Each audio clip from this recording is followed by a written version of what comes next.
네. 네, 인사드리겠습니다. 저 메가스터 교육의 남유건입니다. 이게 조금 소리가 울려요, 그죠? 좀 멀리 하고 할게요.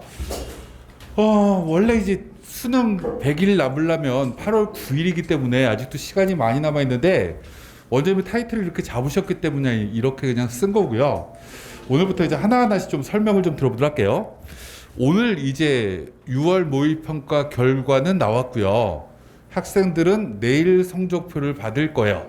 근데 여기 있는 자료는 올해 건 아닌데 우연히도 작년 수능하고 올해 지금 6월 모의평가하고 국어와 수학의 표준점수 최고점은 똑같아요. 작년에 149점이었는데 6월달 149점이고요. 수학도 147점 똑같아요. 그래서 어려웠다라고 이제 대부분 다 얘기하고요. 영어 안 어려운 줄 알았는데 올해 고3 친구들이 영어를 잘 못하는 것 같아요. 그래서 올해 영어도 굉장히 지금 어렵게 나와서 5%대에 지금 1등급 비율밖에 안 나왔어요. 근데 이제 이 점수를 우리가 볼 때 하나 알아둬야 되는 것 중에 하나가 뭐냐면 여기 지금 수능의 1등급이요. 이게 올해는 133점이에요. 133점인데 그럼 우리가 149에서 133점이면 1등급과 만점 간의 점수는 2점이 줄었네 라고 얘기할 수 있지만 이건 이제 별로 중요하지 않을 것 같고요. 그 다음에 뭐가 중요하냐면 이 1등급과 2등급, 2등급과 3등급, 3등급과 4등급이 있는데 작년에는 이게 점수 차이가 7점, 8점, 8점 차이가 났거든요. 근데 이번 6월 모의평가에는 이게 8점, 8점, 7점 차이가 났어요. 어찌됐건 1등급과 4등급 간의 점수 차이는 합은 똑같아요. 이해하셨죠? 그럼 이 얘기가 무슨 얘기냐? 우리나라 평가원은요, 이 시험을 낼 때 제일 중요한 건 아이들을 분별하는 시험이 돼야 되는 거죠. 그죠? 보통 1등급과 2등급은 8점 정도 차이 나게끔 만들었어요. 계속. 2등급과 3등급도 8점 차이가 나게 만들었고요. 이 3등급과 4등급도 8점 가까이 차이가 나게 만든다라는 얘기예요. 근데 이걸 학생 입장에서 생각해 보자고요. 학생 입장에서 생각하면 우리 아이가 요번에 국어가 3등급이야. 2등급 올리려고 하면 8점 올리면 된다 라고 생각하면 되는 거죠. 그럼 이 문제는 2점짜리 4개를 맞거나 3점짜리 2개에 2점짜리 하나, 3, 4 문제를 맞으면 한 등급이 올라가는 게 국어 시험의 특징이에요. 됐죠? 수학도 마찬가지예요. 수학도 여기 지금 이렇게 10점씩 점수가 되어 있는데 이거는 놀랍게도 12점씩 점수가 원점수가 차이가 난 게 이 표준 점수로 되면 10점씩으로 점수 갭이 줄어요. 왜 주냐면 수학은 이 과목의 특성상 수학을 못하는 친구들이 굉장히 많죠. 그리고 주관식이 있죠. 이러다 보니까 편차가 커요. 학생들 간의 수준 차이가 크다라는 거예요. 그럼 이 점수 차이는 원점수 100점 차이가 나는 게 아니라 실제로는 84점 정도 차이가 나요. 해마다. 그럼 점수가 16점이 사라지는 거죠. 그래서 이 시험은 해마다 4점짜리 3개를 틀리면 1등급이 되는데 실제로 점수는 10점 차이 난다는 거예요. 1등급과 2등급도 3개 틀린 4점짜리 이렇게 계속 내려가요. 그럼 수학을 한 등급 올리려고 하면 4점짜리 3개를 맞추면 한 등급이 올라간다라는 겁니다. 됐죠? 그럼 이제 그 다음 얘기를 한번 해보도록 할게요. 이게 조금 작지만 나눠드린 거랑 똑같기 때문에 하나씩 예를 한번 들어보도록 할게요. 그 다음 우리가 또 하나 알아두셔야 되는 것 중에 하나는 뭐냐면 이건 작년 거라고 제가 말씀드렸어요. 올해도 똑같은 패턴으로 고민하시면 돼요. 작년에 6월 달은요. 과학이 어려웠어요. 근데 실제 수능에서는 사회가 더 어려웠어요. 왜 그랬을까? 라고 생각해 보면 평가원은 시험을 이 모의고사라는 걸 보면 모의평가잖아요. 모의평가를 다른 말로 하면 가짜 시험이에요. 실제 시험을 내기 위해서 연습한 거예요. 평가원 입장에서는. 우와, 과학을 너무나 어렵게 내서 네 문제가 모두 다 정답률이 50% 미만이네. 그럼 잘못 냈다라고 생각해요. 이렇게 되면 상대적으로 문과 친구나 예체능계 친구들은 불리해지죠. 그저 과학 지문이 더 생소하니까. 반면에 사회 지문은 어려운 문제가 하나밖에 없으니까 문과 친구들한테는 불리해요. 이과 아이들한테는 유리한 시험이 되죠. 평가원은 공정해야 돼요. 그래서 실제 수능에서 난이도를 맞추려고 해요. 과학 지문을 쉽게 내자, 문항을. 그래서 줄이다 보니까 두 문제만 어려워졌어요. 사회는 한 문제를 더 어렵게 내려고 했는데 실수했어요. 그래서 세 개가 어려워졌어요. 그래서 작년에 국어를 다 맞은 아이가 문과 아이들이 훨씬 더 많아요. 이렇게 무언가가 되는 거죠. 올해 6월 달도 과학 지문 되게 어려웠어요. 그럼 실제 수능에서 과학 지문이 또 어려울까? 그렇지 않을 가능성이 되게 높다라는 거예요. 그 다음 우리가 또 보면 여기 맨 밑에 독서라는 게 있어요. 1번, 2번, 3번이 여기서 나와요. 시험 문제가 다 쉬워요. 왜요? 애들이 1번부터 어려우면 나가겠죠. 에이씨, 올해 글렀다. 내년 갈까? 라고 생각해요. 특히 올해 고3 친구들 그럴 가능성 되게 높아요. 왜냐면 내년에 4만 명 줄거든요. 그래서 이 시험이 1, 2, 3번은 원래 쉬운 거예요. 그럼 어디서부터 어렵냐 봤더니 4번부터 어려워지는 시험 문제인 거죠. 아, 4번부터 처음에 워밍업 첫 번째 지문은 일반적으로 쉬운데 그 다음부터는 어려워진다라고 생각하시면 돼요. 비문학은. 근데 그 뒤에 보면 문학 파트는 굉장히 쉬워요. 비문학에 비해서. 그럼 학생들 중에 우리가 이런 걸 고민 좀 해보실 필요가 있어요. 국어가 조금 부족한 친구는 시간 안배가 잘 안 되는 경우도 있어요. 그러면 쉬운 거부터 먼저 푸는 게 나을 수 있죠. 아, 1, 2, 3번 먼저 풀고 뒤로 넘어가는 거예요. 사회, 과학 지문까지 다 스킵하고 넘어가고 문학부터 풀까? 라고 하는 게 국어의 전략상 더 맞을 수 있겠다 라고 생각하시면 좋을 것 같아요. 그 다음 얘기를 한번 보도록 할게요. 아까 제가 1등급이 133이라고 얘기했어요. 올해 만점은 149점이라고 얘기했으니까 점수 차이가 16점 차이가 나죠. 그럼 1등급이 84점이었을 거예요. 올해 국어는. 그럼 이런 거예요. 우리가 국어를 1등급 맞으면 못 가는 대학이 어디지? 1등급 커트라인을 맞으면? 이라고 질문하면 서울 쪽에 의대 가기 쉽지 않아요. 그죠? 물론 수학이나 과학이나 이런 거 다 맞으면 갈 수도 있지만 다른 과목도 다 1등급쯤 된다라고 하면 의대 가기는 쉽지 않아요.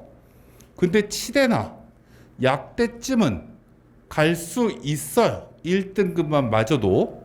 다시 얘기하면 국어를 84점만 맞으면 이 난이도에서 성공이라는 거죠. 우리는 연고대 갈 건데요? 라고 하면 1등급 맞으면 굉장히 시험 잘 본 거예요. 됐죠? 그럼 이거는 16점을 틀려도 된다라는 거죠. 됐죠? 가만히 봤더니 사회 지문이 총합이 9점이에요. 과학 지문도 총합이 9점이에요.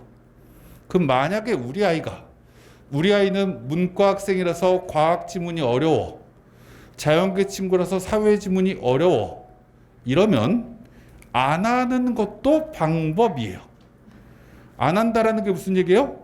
지금부터 11월 17일 수능까지 그 학습을 꼭 해야 될까? 라고 생각 안 하는 게 좋을 수 있다는 거죠. 현재까지 17살, 18살까지 공부를 했는데 나는 제일 약한 게 과학 지문이야. 이러면 남아있는 4개월 동안에 그게 성적이 올라갈 확률이 있을까요? 라고 질문하면 희박해요. 우리 아이가 국어만 할 거 아니잖아요. 수학도 해야 되고 다른 과목도 해야 되기 때문에 버릴까? 라고 생각하는 것도 굉장히 좋은 방법이에요. 이렇게 무언가를 고민하셔야 되는 거죠. 수학도 아까 제가 뭐라고 말씀드렸죠? 1등급 맞으려고 하면 3개 틀리면 된다고 했어요. 수원에서 하나, 수투에서 하나, 선택에서 하나. 그럼 또 1등급 나와요. 아, 단원별로 제일 어려운 문제 하나씩 버리면 1등급. 아, 우리 아이는 아주대 전자공학과만 가면 돼요. 이러면 2등급만 맞으면 돼요. 그럼 수학 6개 버리면 돼요. 그죠? 그럼 우리가 제일 어려운 문제, 정답률 10%짜리 나오는 거 빼고 정답률 20%쯤 나오는 문제까지를 싹 버려. 그리고 나머지를 싹 맞으면 돼요. 국어는요, 1등급이 84점이었는데 2등급 몇 점으로 내려간다고 했죠? 8점 빠진다고 했어요. 그 원점수 76점이죠. 어라? 국어 76점 맞고 수학 76점 맞으면 아주대 전자공학과구나 라고 생각하면 된다는 거예요. 되게 쉬워요. 76점은 4문제 중에 3문제를 맞추면 돼요. 그죠? 그럼 이게 어렵냐라고 생각하면 별로 안 어려워요. 기본적으로. 근데 아이들은 모든 걸 다 공부하려고 하다 보니 더 문제가 생길 수도 있다라는 걸 우리는 생각해야 되지 않을까. 어려운 거 공부하려고 하면 지금 낮 기온이 35도까지 올라가는데 더워 미치겠는데 보는 것도 짜증나. 이러면 능률이 안 오를 가능성이 되게 높다라는 거죠. 그 다음 얘기를 한번 또 해보도록 할게요. 그 다음에 이제 국어나 수학은 선택 과목이라는 게 있어요. 지금 이 언매 화작이, 이 화작을 본 아이가 작년보다 약 7% 가까이가 줄었어요. 언매 쪽으로 이동을 했는데 제가 오늘 보도자료만 봤기 때문에 지금 화작이 다 맞았을 때 몇 점인지 아직까지 잘 모르겠어요. 근데 참고적으로 작년에는 이 화작 다 맞으면 141점이었어요. 언매를 다 맞았을 때는 146점이었어요. 5점 차이 났거든요. 왜 5점 차이가 났냐라고 질문하면 이 앞에 화작은 누구나 다 풀 수 있는 문제가 나왔어요. 정답률이 80%가 안 되는 문제가 하나도 없어요. 80%가 10명 중에 8명이 맞췄다는 거예요. 그럼 틀린 2명이 누굴까? 우리 반에 예를 들어서 30명인데 10명 중에 2명이 6명 틀렸다는 거죠. 뒤에 24등 밑에만. 그럼 되게 쉬웠다는 거죠. 반면에 언매는 55%, 63%, 71%, 68% 상대적으로 조금 어려웠어요. 어렵다라고 하기는 어렵지만 그래도 화작에 비해서 어려웠던 거죠. 이러다 보니까 이게 5점이 점수가 높았어요. 그러면 평가원은 욕먹겠죠. 똑같은 선택 과목인데 어떤 걸 선택하느냐에 따라서 5점이나 차이가 나면 안 되죠. 그러니까 갑자기 화작을 말도 안 되는 문제를 어려운 걸 하나를 내요. 정답률 28%.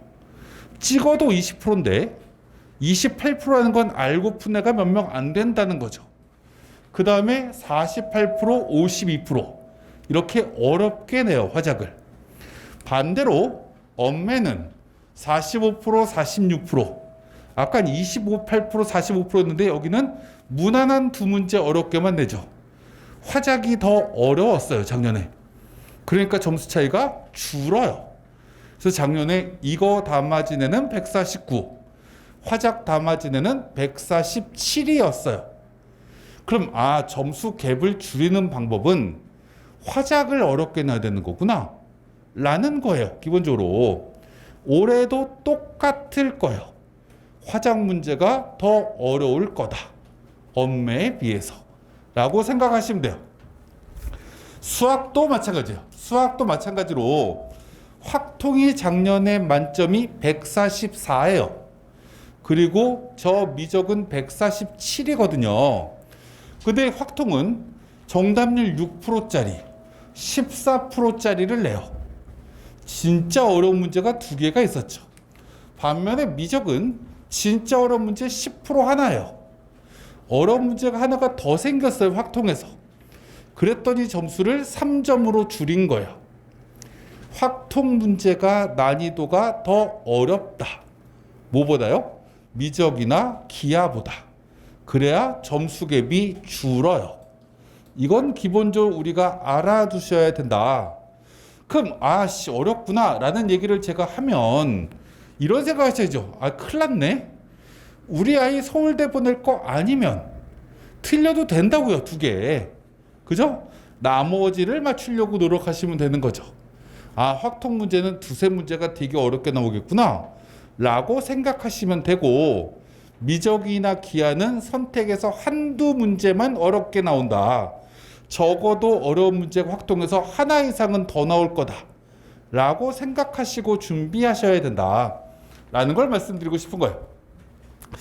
그럼 그 다음 하나씩 얘기를 한번 해보도록 할게요. 제가 작년에 저쪽에 수원에서 어떤 학원을 하는 원장님의 딸내미를 제가 알아요. 근데 그 원장님은 예전 한 20년 전부터 알던 분인데, 딸내미가 숙명여대 기초공학부를 다녔어요. 근데 코로나기 때문에 학교를 몇 번 안 갔죠, 작년에. 그래서 6월 달에 갑자기 반수한대요. 왜? 라고 질문했더니 자기는 연고대 가고 싶대요. 성대만 가면 좋겠대요. 자연계 아이였거든요. 그래서 이 아이가 고민이 뭔데? 라고 질문했더니 국어가 자신이 없대요. 그래서 제가 그랬죠. 뭐가 자신 없는데? 세부적으로 얘기해 볼래? 라고 질문했더니 경제 지문이 어렵대요. 고전 문학이 어렵대요. 이렇게 어렵다라고 얘기를 해요.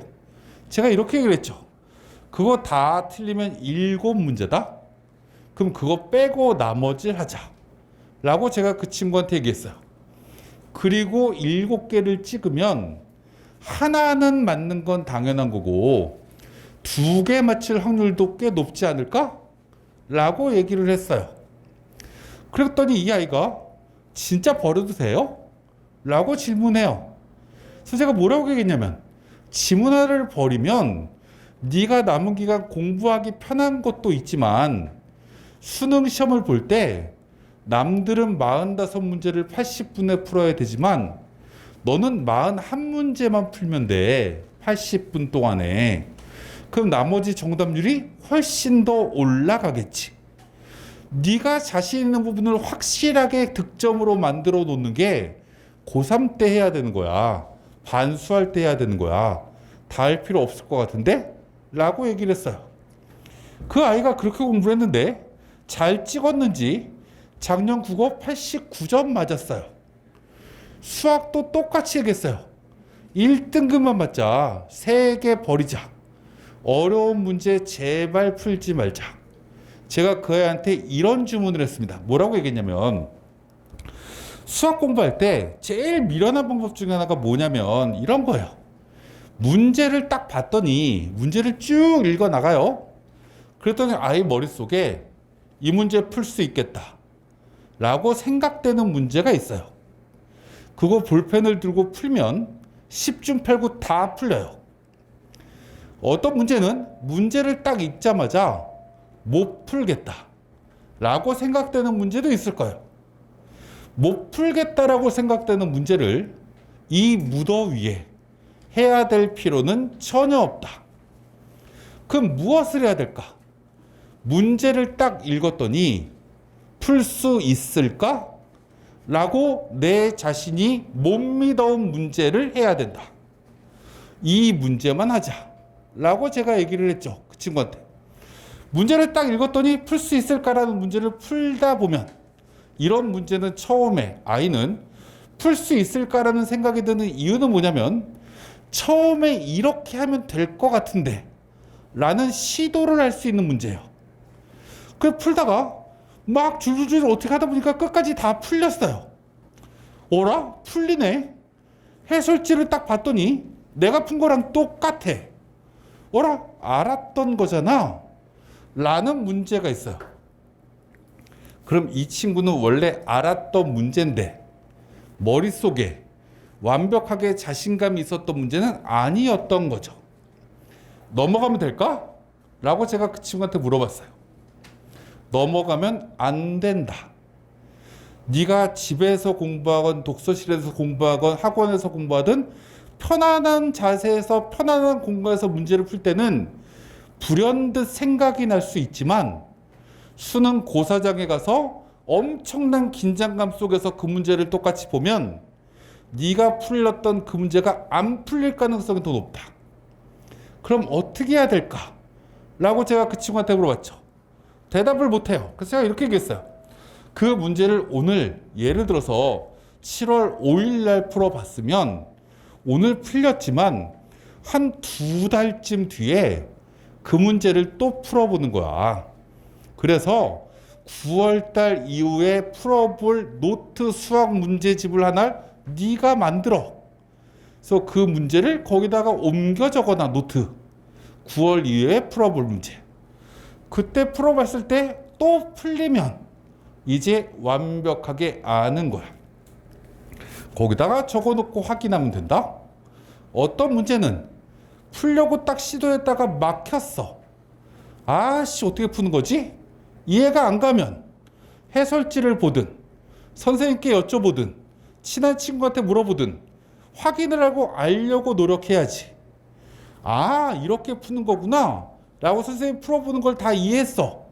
아 알았어요. 그리고 제자리에 돌아와가지고 내가 연습장을 꺼내놓고 내가 풀어봐.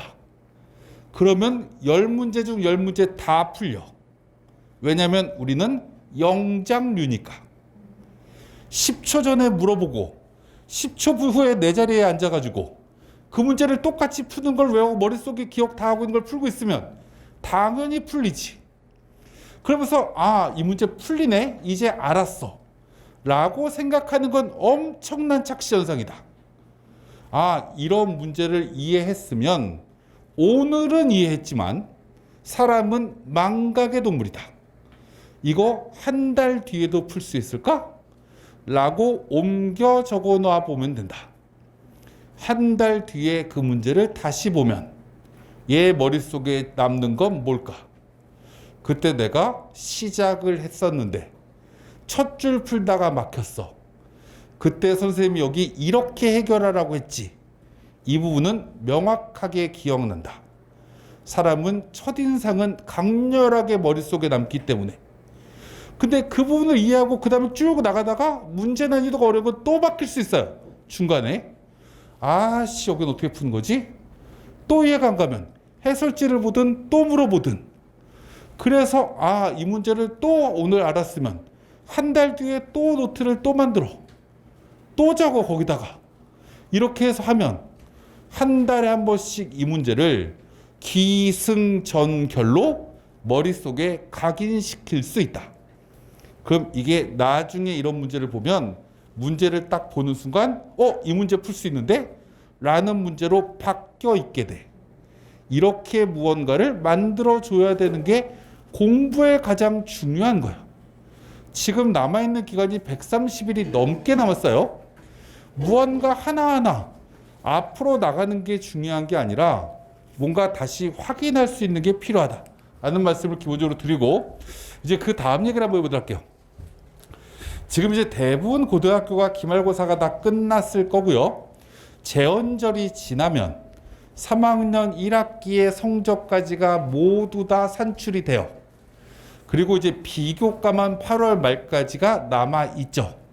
그럼 내신 성적은 7월 말이 되면 우리 아이가 1학년 1학기부터 3학년 1학기까지 합쳐서 평균 몇 등급이다라는 게 나옵니다. 어떤 대학교를 봤더니 국어, 수학, 영어, 사회, 과학의 한국사까지 6과목의 내신을 반영한다라고 홈페이지에 들어가 있으면 6과목 싹 빼가지고 평균 내면 돼요. 평균 냈더니 예를 들어서 3등급이야. 이렇게 딱 확인이 됐어요. 3등급이 어느 대학교 가지? 라고 막 찾아봤더니 아주대 갈 수 있는 학과가 한두 개가 보여요. 단국대 갈 수 있는 학과가 3-4개가 보여요. 이렇게 보여요. 그럼 우리 아이가 운 좋으면 단국대나 아주대쯤은 가겠구나 라고 생각할 수 있어요. 근데 이거는 100% 확률이 아니니까 하나쯤은 낮춰서 쓸까? 라고 생각을 하고 여기 있는 경기대 하나를 밑에다가 써요. 그럼 여기는 대부분 다 붙어요. 뭐 저쪽 유아교육과는 몇 개 학과 빼고는. 그러면 기본적으로 우리 아이는 경기대는 확실히 붙고 단국대나 아주대는 가능성이 높고 그래도 세 장이 남아요. 그죠? 뭐하지? 라고 생각해 보면 돼요. 아버님이 두 분이 계신데 아버님이 예를 들어서 서울대는 못 가니? 라고 물어보면 한 장 쓰면 돼요. 못 가는 게 어딨어? 썼다가 떨어지면 안 가면 되는 거지. 못 간다라는 건 학생들한테 되게 머릿속에 부정적인 인식인 거죠. 이렇게 무언가 위에다가 높여서 쓰는 것도 방법이에요. 첫 번째, 이 교과 가지고 어느 대학교를 갈 수 있는지를 우리는 판단해 보시는 게 제일 우선이에요. 이걸 우리가 하나하나씩 확인을 해야 되는데 여기에 하나 조심하셔야 될 거 하나는 뭐냐면 우리 아이가요 1학년, 2학년 내신 성적이 별로 좋지 않았던 친구는 지금 학습 계획을 어떻게 세우고 있을 거냐면 수능 성적을 높여서 나는 정시까지 생각할 거야 라는 생각을 갖고 있어요. 이런 아이는 지금 현재 눈이 여기 달려 있지 않아요. 눈이 이 위에 달려 있는 거죠. 나는 현재 성적이 단국대지만 나는 최소한 건대 이상은 무조건 갈 거야. 이렇게 생각하고 있는 우리 아이한테 너 내신을 잘 봤더니 단국대는 가더라야. 잘하면. 이렇게 얘기를 하면 우리 아이 입장에서는 우리 엄마 아빠가 싸우자고 덤비는 것 같죠. 왜 저러지? 낳아놓고? 나를 못 믿나? 이렇게 생각이 들어요. 그럼 아이는 안 가. 라고 얘기를 해요. 그 어머님은 또 지기 싫어서 그럴 거면 내신 잘 받아놓지. 쥐가 내신 망쳐놓고. 이래갖고 막 갑자기 싸움이 일어나요. 그럼 아이는 문을 꽝 닫고 나가요. 공부하러 갈까? 엄마를 본때를 보여줘야지. 그리고 공부하러 가지 않아요. 엄마 때문에 기분 나빠서 PC방을 가거나 무언가 이런 핑계거리 하나가 만들어져요. 어느 대학 갈 건지는 아직 고민 안 하셔도 돼요. 찾아보실 필요는 있어요. 어디쯤인지. 아이들이 현실감이 와요. 언제 오냐면 현타가 8월 31일 날 9월 모의평가를 보고 나면 열심히 했는데 어디구나라는 걸 두 번째. 한 번 6월 달에 속은 건 내가 속았다고 생각하지만 9월 달에 또 봤을 때 성적 변화가 별로 없으면 수시를 아이들이 기웃기웃 거리게 돼요. 그때 무언가를 조금 더 관심 있게 가지시면 되는데 이제 하나씩 얘기를 한번 해보도록 할게요. 이게 맨 처음에 아직 수시 설명회가 아니기 때문에 그냥 방향만 쭉 한번 말씀을 들어보도록 할게요. 여기 지금 5개 대학의 교과를 다 집어넣어 놨어요. 자연계, 인문계 이렇게 있는데 그냥 딱 보는 순간 문과 쪽의 내신 성적이 조금 더 낮아요. 조금 더 안 좋은 편이죠. 올해는 더 안 좋아질 가능성도 있어요. 왜냐면 올해 고3 친구들이 문과 인원이 꽤 줄었거든요. 이과는 안 줄었어요. 올해 아이들이. 그리고 이제 두 번째, 요즘 문과로 아이들이 안 가려고 하기 때문에가 첫 번째고, 두 번째 자연계는 의대나 약대나 치대나 이런 것도 있지만 내신이 꽤 높아요.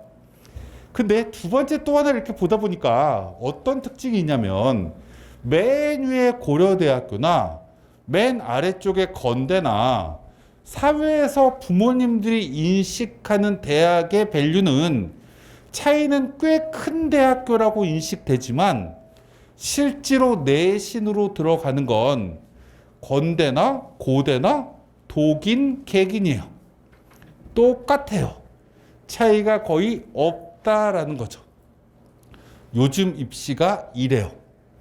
왜 이러냐? 요즘 학생들이 대학을 건대까지를 원해요. 동국대까지를 원하고요. 홍익대까지를 원해요. 그래서 여기까지는 합격선이 모두 다 2.5등급 안쪽에서 이루어져요. 대부분. 근데 그 밑으로 내려가면 보통 이 건대 밑에, 동대 밑에 대학이 어디냐면 국민대, 숭실대, 세종대, 뭐 이런 대학교, 단국대, 그게 바로 밑에 있는 대학들인데 여기로 내려가면 3등급 대학과들이 속출해요. 원래 2등급과 3등급은 굉장히 괴리가 큰 거거든요. 2등급은 11%까지고 3등급은 23%까지니까 3등급 받는 애들이 진짜 많거든요. 근데 이렇게 뚝 떨어져요, 갑자기. 그 이유는 요즘 아이들이 이렇게 자신의 목표가 어느 임계치에서 확 떨어진다라는 거야. 여기 이하는 안 가. 이런 게 굉장히 커요. 그럼 우리는 여기서 이런 생각을 또 할 수 있겠죠. 아, 이렇다라고 하면 요즘 대학이 진짜 중요하냐? 라고 질문하면 꼭 그렇지 않아요. 대학 가서 어떻게 생활하느냐가 더 중요할 수도 있거든요. 눈높이를 낮추면 건대, 동대까지 낮추는 건 낮추는 게 아니라고 말씀드렸어요.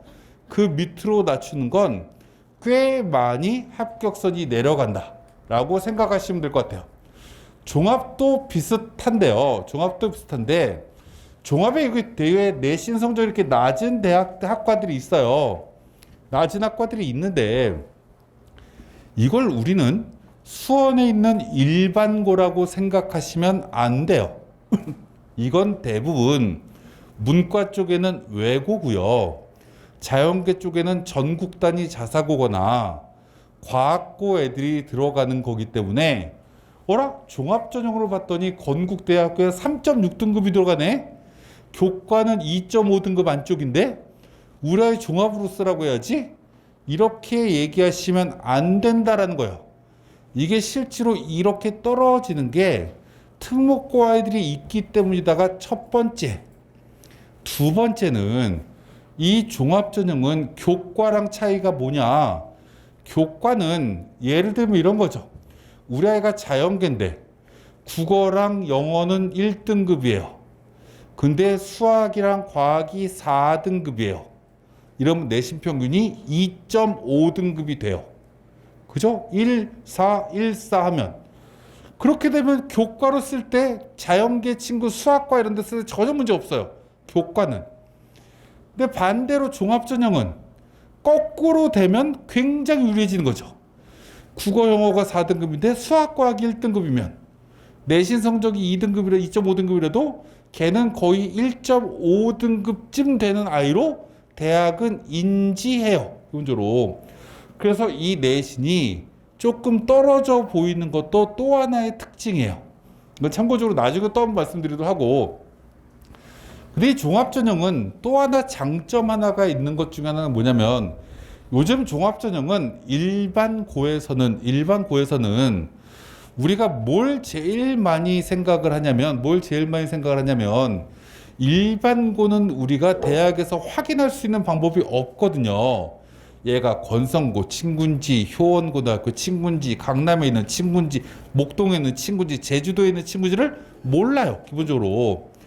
저를 보세요. 뭐 새로 오신 우리 옆집 분인가? 뭐 이렇게 자꾸 쳐다보시지 말고 앞에 보시면 돼요. 이 종합전형은 또 하나 우리가 생각해야 될 건 우리 학교가 수시에 몰입하는 학교다라고 하면 종합전형 적극적으로 노려주셔야 돼요. 그게 무슨 얘기냐? 요즘 교육 쪽에 조금 수준이 높은 강남 쪽이나 이런 쪽은 학생부 종합전형 원서를 안 쓰는 분위기예요. 안 쓰는 이유가 요즘 정시가 40%까지 늘어났기 때문에 정시로 대학 가야지 라고 생각을 해요. 그래서 이 수시 전형에 굉장히 학생들이 소극적으로 대하는 게 그쪽 지역 친구들이기 때문에 요즘 일반고에서 조금 수능 공부를 등한시하는 학교가 종합전형의 실적이 훨씬 더 좋아요.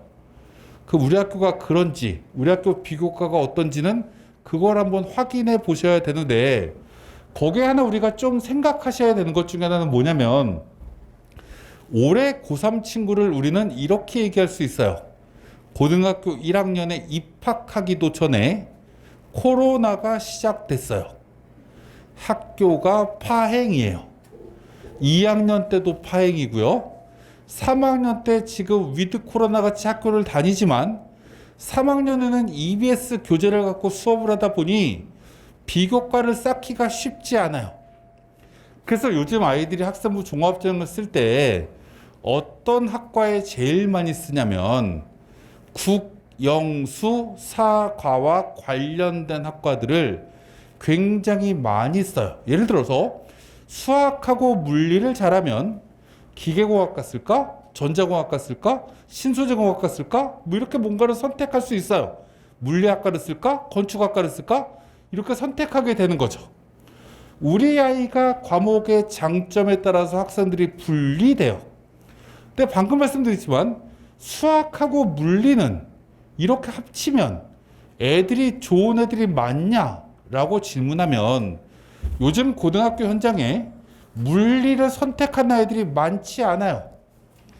자사고 애들이 많긴 하지만 자사고 애들도 꼭 그게 종합전형을 쓰질 않아요. 위의 대학을 빼고는. 그럼 애들이 어떤 애들이 제일 많냐면 지구과학 선택한 애들이 너무나 많다라는 거죠.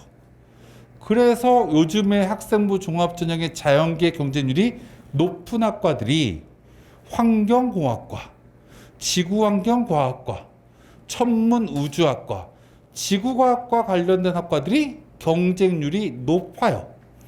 문과는 당연히 한국사, 세계사, 동아시아사와 관련된 학과들, 국어와 관련된 학과들, 이런 쪽이 당연히 경쟁률이 높고요. 영어와 관련된 학과들은 외고 애들이 써요.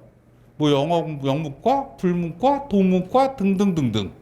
그래서 이런 걸 우리가 기본적으로 한번 생각해 보시면 좋을 것 같다 라는 말씀을 드리면서 마지막 하나 말씀드릴 건 여기 문과학부를 위해서 한국 외대가 문이과 학과 통합하고 있어요.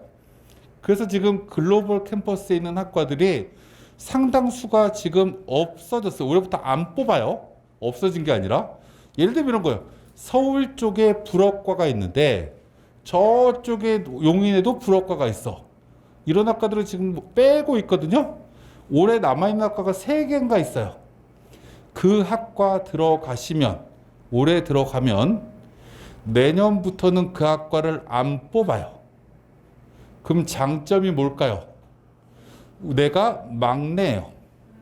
그럼 대학교 1학년 들어가고 선배들한테 밥 얻어 먹으면 되고요. 2학년 때부터는 밥 사줄 애들이 없어요.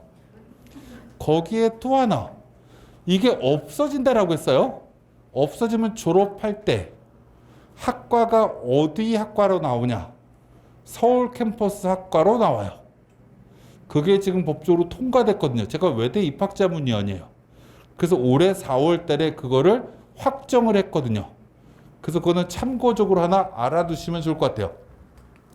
종합 그 다음에 얘기는 다음 얘기 하도록 하고 나머지 필요 없을 것 같고 이거 필요 없는 거 넘어가도록 하고 필요 없는 거 다 넘어가도록 할게요. 이제 여기서부터 시작을 한번 해보도록 할게요. 필요 없는 것도 넘어가도록 하고 이게 수능으로 뽑는 정시예요. 아까 이제 교과를 한번 보여드렸고 종합 잠깐 보여드렸는데 이게 수능이에요. 굉장히 또 하나의 특징 중에 하나는 뭐냐면 교과로 들어가는 전형은 건대까지 차이가 별로 안 난다고 말씀드렸어요. 근데 수능으로 들어가는 전형은 여기 가까운 경희대라는 대학이 이렇게 있어요. 문과를 한번 보도록 할게요. 문과 쪽에 작년에 입학 성적이 제일 높았던 학과가 건축학과, 지리학과였어요. 원래 문과에서 제일 높은 학과가 뭐죠? 라고 질문하면 경희대는 회계세무학과나 경영학과나 경제학과가 해마다 제일 높은 학과였는데 갑자기 건축이에요. 건축이 어디냐면 여기 영통에 있어요. 그거랑 같이 제일 높은 학과가 지리학과예요. 지리학과는 솔직히 지리해요. 근데 저 학과가 1등이에요. 저거 서울에 있는 원래 제일 낮은 학과거든요. 이게 작년에 1등 했는데 100분위가 89예요. 2등급만 다 맞으면 된다. 다시 각인시켜 드릴게요. 요번 6월 모의평가의 2등급 컷이 몇 점이라고 했죠? 국어 76점, 수학 76점, 거기다가 사회를 2개씩 틀리면 2등급은 받아요. 되게 쉽죠? 어머님들 공부하고 싶지 않으세요? 그게 제일 높은 학과예요. 제일 낮은 학과 일본어 학과는 82예요. 82는 원점수로 따지면 국어가 70점이에요. 수학은 68점이에요. 70점만 맞으면 들어가요. 점수가 이렇게 낮다고요. 자연계는요? 라고 봤더니 인공지능, 요즘 인기 많은 인공지능이 90이래요. 이것도 76이에요. 과학탐구 2개, 3개 틀리면 100분이 90이 훨씬 넘어요. 3개씩 틀려도 돼요. 그래도 90이 다 넘어가거든요. 요것만 맞으면 경희대 제일 인기 있는 학과. 비인기 학과는 이렇게 떨어진다라고 했어요. 우리가 잘 생각해야 될 건 아직 다시 말씀드리지만 공부를 왜 다 해야 되지? 라는 걸 우리는 생각해야 된다. 내가 스카이가 목표다. 서울대 빼고 연고대가 목표다. 라고 하면 국어 수학 88점 맞으면 된다. 그럼 안정권이다. 우리 아이가 경희대가 목표면 76점 맞으면 된다라고 했어요. 요 점수만 맞으면 가능해요. 그 밑에 숭실대, WS 대학교예요.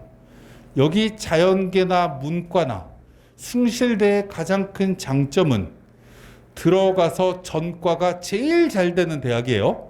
서울에 있는 대학 중에 동국대랑 더불어서 여기는 낮은 학과들이 70대가 나와요.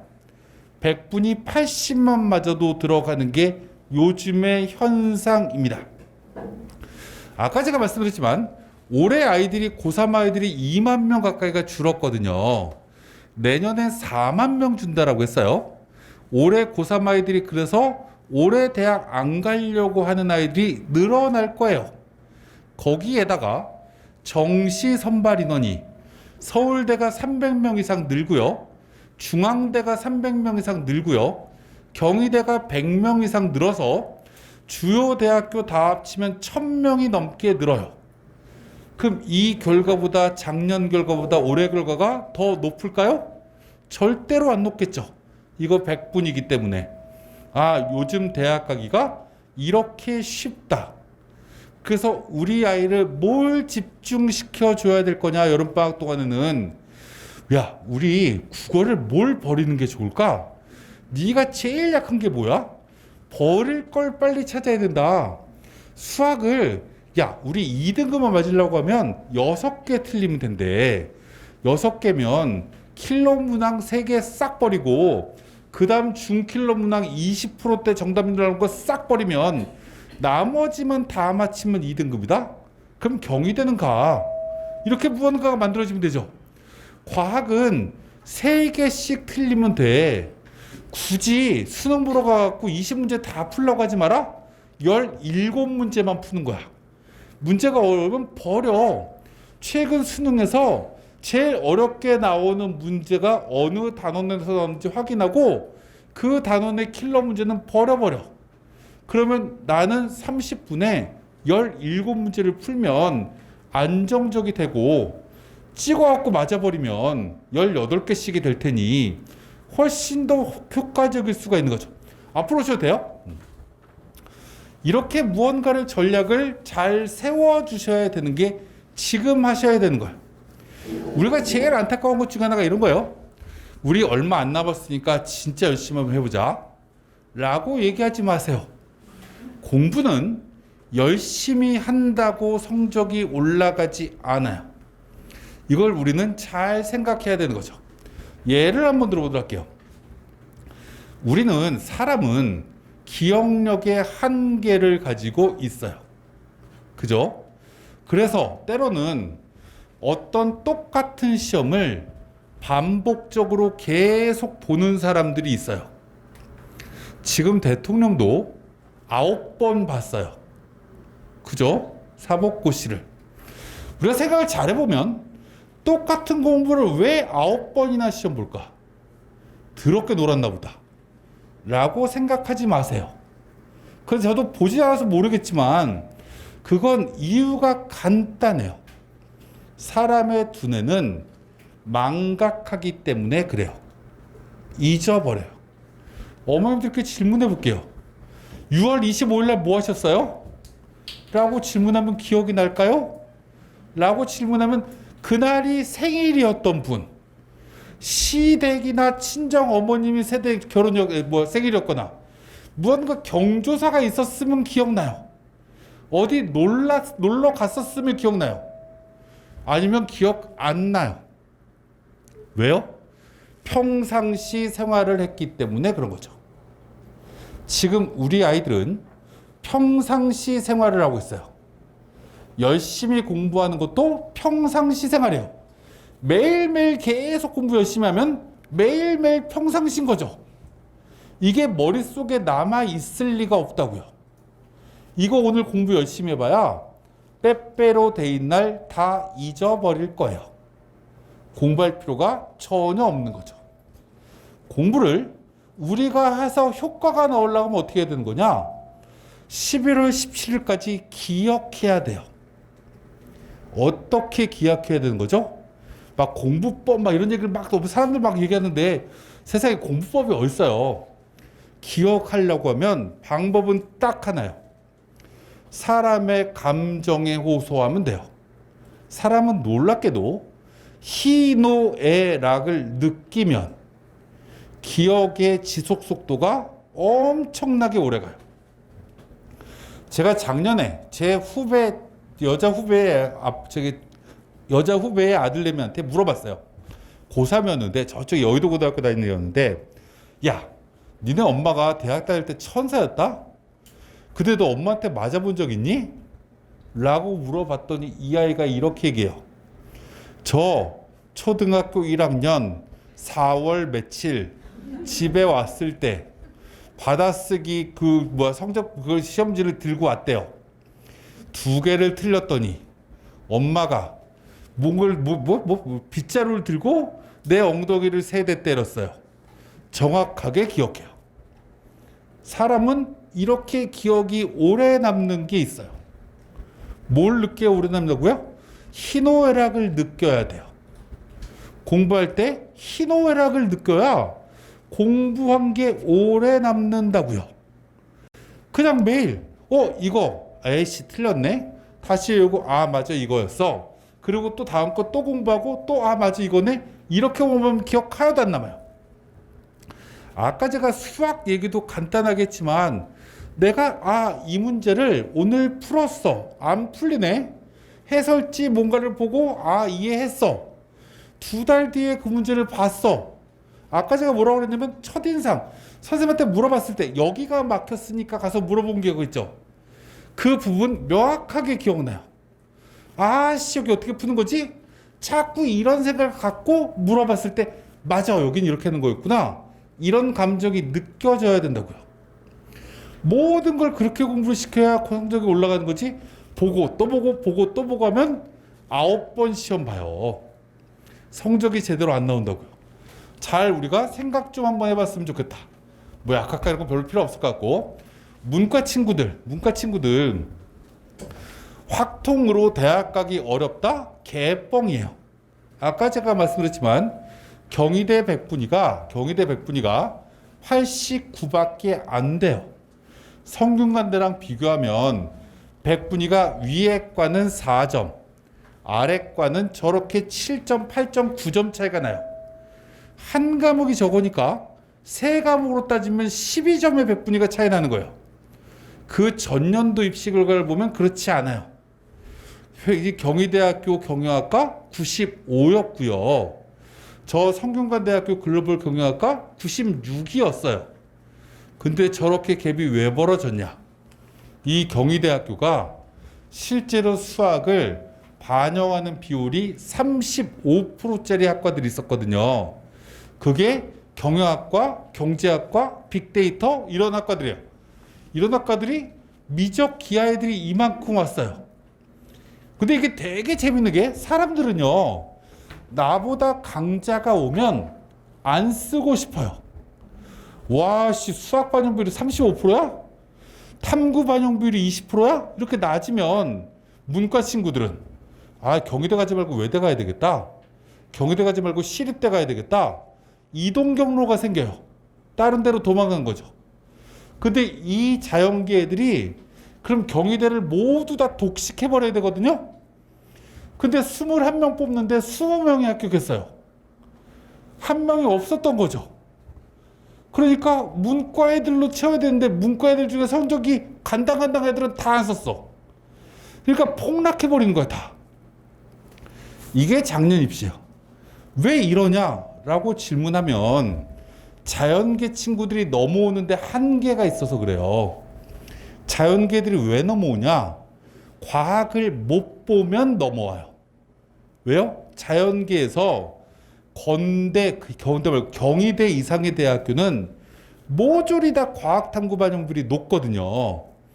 근데 과학을 못 보고 국어 수학만 어느 정도 점수가 나오면 자연계 친구들은 어쩔 수 없이 문과 쪽을 바라보게 돼요. 그래서 문과학과로 막 넘어오는 거예요. 넘어오는데 그 넘어오는 애들이 자연계에 많아봐야 3분의 1이 안 되는 거죠. 모두 다 넘어와 봐야 3분의 1밖에 안 돼요. 왜요? 과학 잘 보는 애들은 넘어올 이유가 없잖아요. 그냥 자연계 가면 되는데 국어를 못 받거나 수학을 못 받거나 이러면 과학을 못 본 애들만 넘어오는 거지 나머지 갖고 안 넘어오다 보니까 문과 쪽 점수가 작년에 폭락한 거예요. 올해도 똑같을 거라고요. 왜요? 아까 말씀드렸지만 문과 애들 또 인원 줄었다니까요. 정시 인원은 굉장히 많다. 그래서 이거 기본적으로 생각하셨으면 좋겠고 필요 없는 건 넘어가도록 할게요.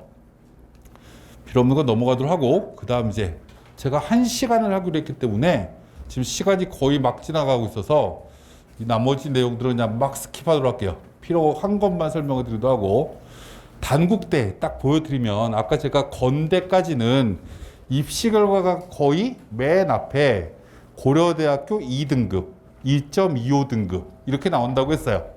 그럼 우리가 하나씩 얘기를 한번 해보고 여기서부터 얘기를 몇 가지만 하도록 할게요. 우리가 자연계 친구 학생이요. 자연계는 대부분 다 2등급은 돼야 되네. 문과는 2등급이 안 되는 학과가 저렇게 있어요. 이게 70% 컷이거든요. 완전 커트라인이 아니라 문과로 갈까? 라고 생각을 해요. 자연계가 문과학과 지원할 수 있어요? 없어요? 자연계 학생이 문과 지원할 수 있어요. 고려대학교도. 근데 문과는 이과학과를 지원할 수 없어요. 왜요?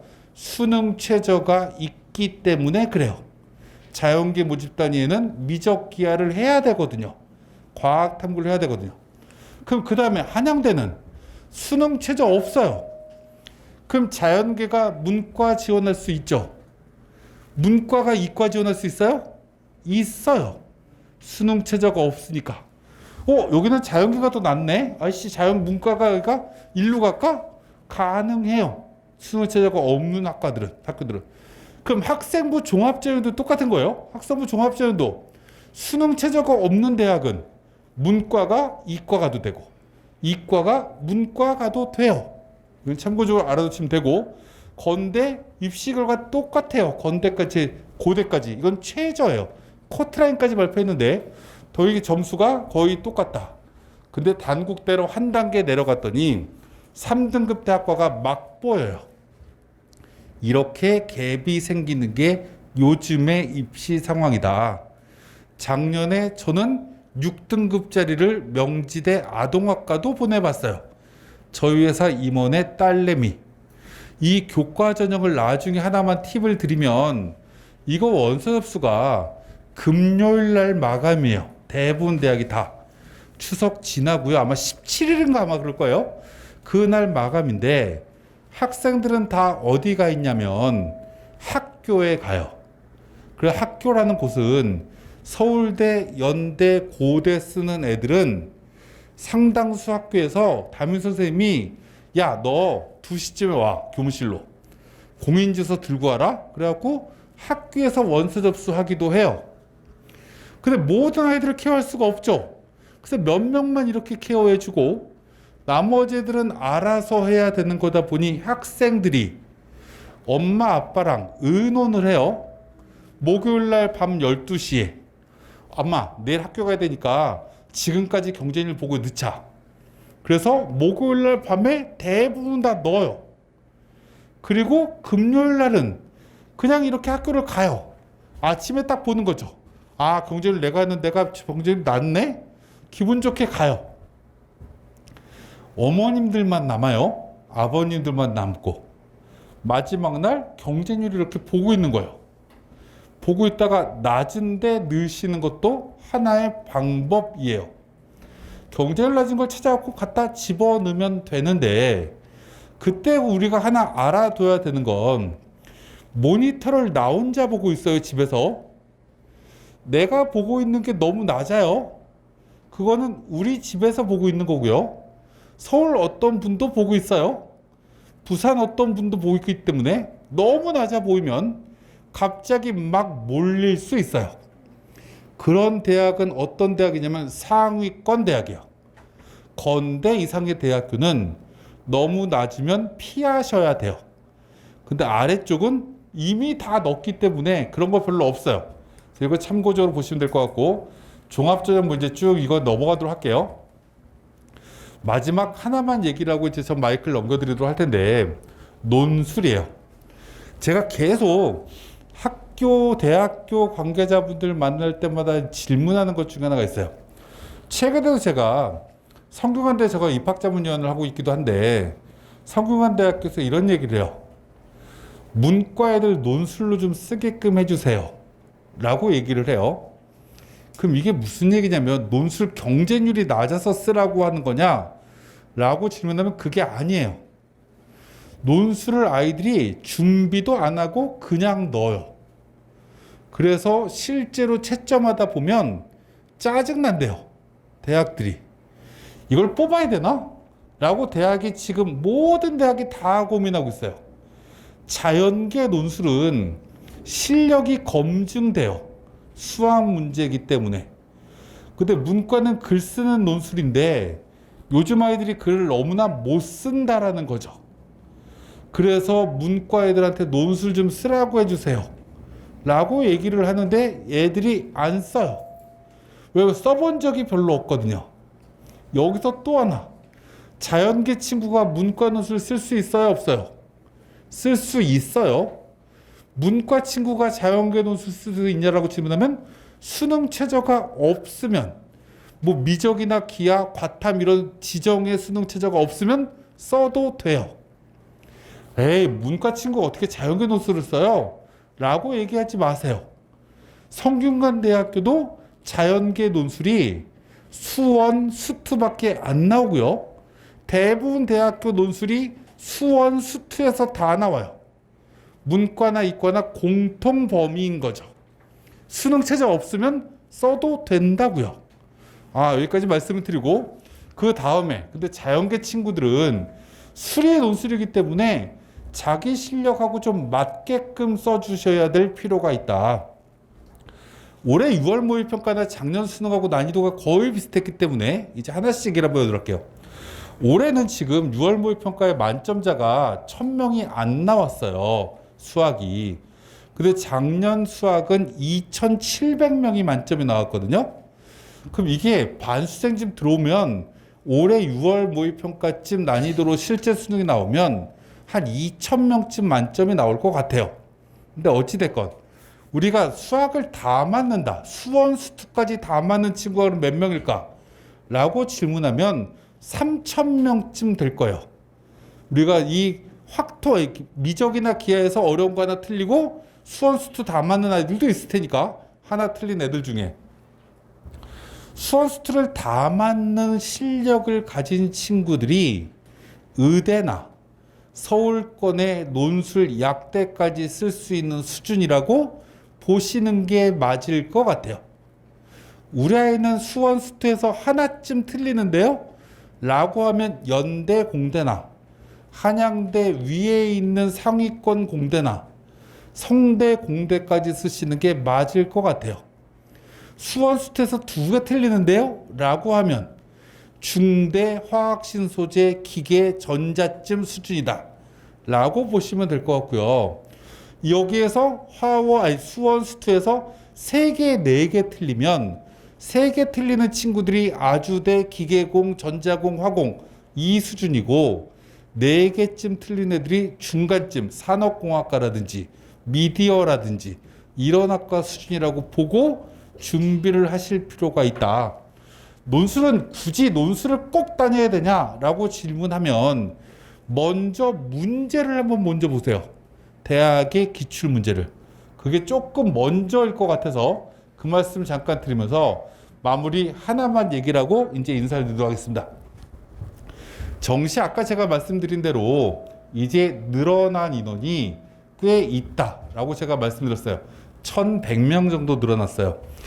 우리가 아까 제가 잠깐 말씀드렸지만 공부는 6월 모의평가 우리 아이 성적표가 내일 나온다라고 말씀드렸어요. 성적표를 딱 받고 나서 우리는 고민을 좀 해야 되는 거죠. 4등급이다 라고 하면 지금 9월 달까지 3등급 맞으면 돼요. 그죠? 3등급 맞으려고 하면 국어 몇 점 더 맞으면 된다고 했죠? 8점. 수학 3문제. 과학 탐구 1문제씩 더 맞으면 등급이 하나씩 올라가요. 3등급에서 2등급은요? 똑같아요. 국어 8점. 그 다음에 수학도 3문제. 과탐도 1문제씩 더 맞으면 올라가요. 제가 지금 말씀드리고 싶은 건 지금 남아있는 기간 동안에 8월 31일까지는 50일이 조금 안 남았어요. 50일이 조금 넘게 남았네요. 50일이 조금 넘은 기간 동안에 내가 한 등급을 올리겠다. 무엇으로? 라는 계획이 구체적으로 세워져야 되는 거죠. 나는 어떤 단원, 어떤 부분을 가지고 올릴 거야. 그 부분을 올리는데 제일 우리가 생각해야 되는 건 쉬운 걸 해서 올려야 되는 거예요. 우리 아이가 정말 어려운 단원, 파트는 일단 제거해 줘야죠. 이건 11월 15일 날 하자. 시간 여유 있으면 맨 뒤로 빼면 돼요. 두 번째 어려운 거 또 빼요. 이건 나머지가 다 끝나고 나면 하자. 이렇게 뭔가를 우선순위를 하나, 둘, 셋, 넷, 다섯 이렇게 순서대로 쭉 나열을 하는 거죠. 쉬운 부분 중에 내가 아직 완벽하게 해결되지 않는 걸 먼저 하는데 야 이거는 우리 잘 생각해 보면 이거는 열흘이면 끝나지 않을까? 그럼 이건 7월 20일까지 계획. 그 다음 두 번째 건 뭐 어디까지? 이렇게 해서 8월 31일까지 계획을 구체적으로 한번 세워주셔야 돼요. 그리고 중요한 거 아까 말씀드렸지만 이걸 공부할 때 제일 중요한 건 열심히 해야 되는 게 아니라 머릿속에 각인되게끔 만들어 주셔야 돼요. 내가 오늘 학원에서 수업을 듣고 이해했어. 이해한 거지 완벽하게 안 게 아닌 거죠.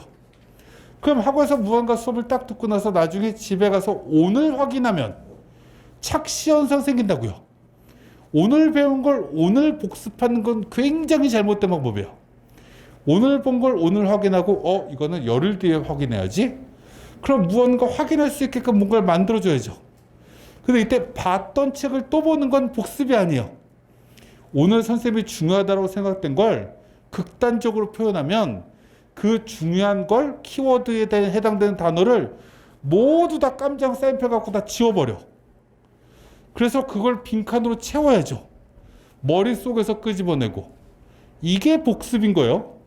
이렇게 하다 보면 기억이 안 나요. 열흘 지나도. 화딱지 나죠. 이런 감정을 느껴야 된다고요? 화딱지 났을 때 다른 교재 가지고 그 부분을 찾으면 되죠.